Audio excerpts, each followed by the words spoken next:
叫做我节电我骄傲。你们知道现在目前云林县在全国的省电节电当中排第几名？你们知道吗？哦，第5名呢哈，哎，表示我们大家很愿意来节电哈。天理哈，但是我们知道，直接讲节电就是省钱的话，不是一个非常适当，对他们年轻人是没有说服力的。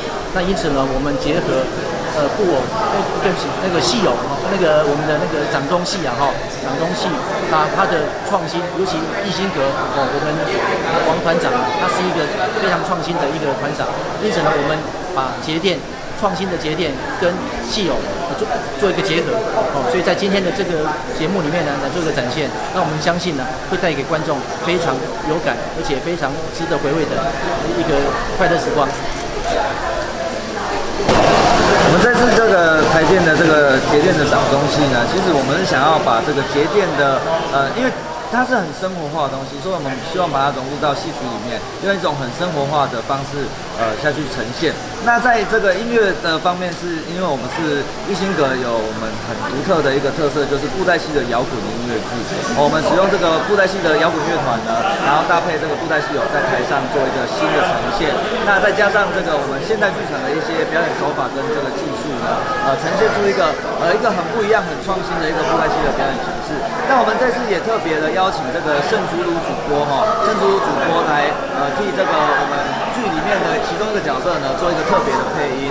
那因为盛主播他平常大家对他的印象都是讲话慢慢的非常的有条有理。那他是一个国语就是非常标准的一位主播这样子。但是呢，布袋戏中他那种台语在讲的，用闽南语在讲话那这次也让这个盛竹如主播首次在荧光幕前在这个公众媒体之前呢，用这个台语呢去配这个布袋戏的角色，那也是希望呢颠覆这个大众对于一些既定印象的一些改变，那也是。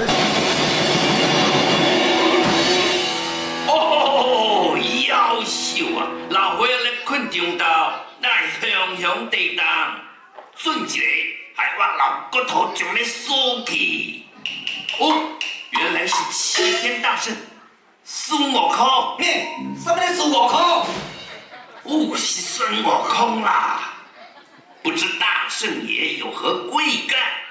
怪所何必妖怪所骗？前面还是什么个妖？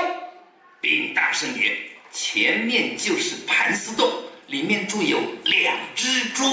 啊，原来是猪精，是蜘蛛，不是蜘蛛。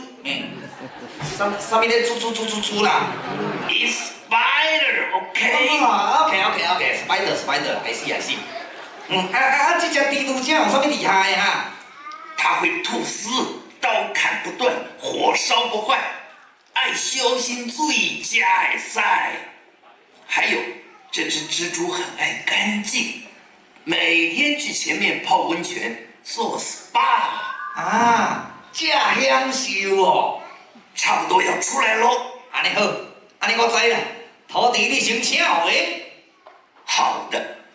究竟齐天大圣孙悟空能否救出他的师父师弟？让我们继续看下去。你是有完没完啊？下去的。OK， 5396881。没，我先走了，拜拜。